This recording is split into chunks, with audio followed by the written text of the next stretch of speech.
వైసీపీని ఓడించేందుకు ప్రజలు సిద్దంగా ఉన్నారని టీడీపీ అధినేత చంద్రబాబు అన్నారు. కర్నూలు జిల్లా పత్తికొండలో నిర్వహించిన రా కదలిరా బహిరంగ సభలో ఆయన పాల్గొని ప్రసంగించారు.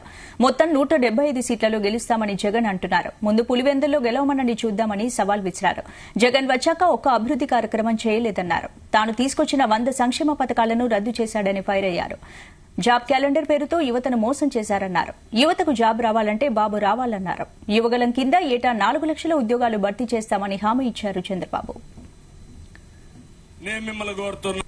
నేను అడుగుతున్నా ఈ ముఖ్యమంత్రిని కనీసం ఆ కుటుంబాన్ని పరామర్శించారా అని మిమ్మల్ని అడుగుతున్నా. ఈ రోజు వీళ్ళు చేసే తప్పుడు పనులు చూస్తే ఏ మాత్రం భయం లేకుండా ఒక బీసీని చంపిన నేరస్తులు రోడ్డు మీద తిరిగే పరిస్థితికి వచ్చారు. అది ఈయన చేసే పని. కనీసం పరామర్శకు కూడా వెళ్ళని ముఖ్యమంత్రి బీసీ ద్రోహి ఎవరా కాదా మీరే ఆలోచించాల్సిందిగా నేను మిమ్మల్ని కోరుతున్నా. నిన్నే చూశారు తమ్ముళ్ళు కోడి కత్తి కేసు, కోడి కత్తి సీను డ్రామా మీరే చూశారు.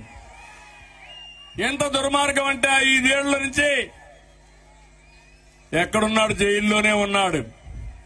అదే వీళ్ళ బాబాయ్ చంపిన వ్యక్తి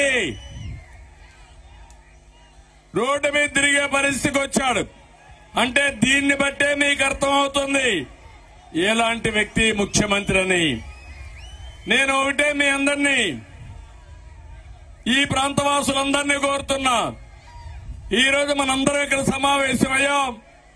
ఒక నిర్దిష్టమైన కార్యక్రమం కోసం ఆలోచిస్తున్నాం. నిన్ననే ముఖ్యమంత్రి గారు విశాఖపట్నంలో ఈ జగన్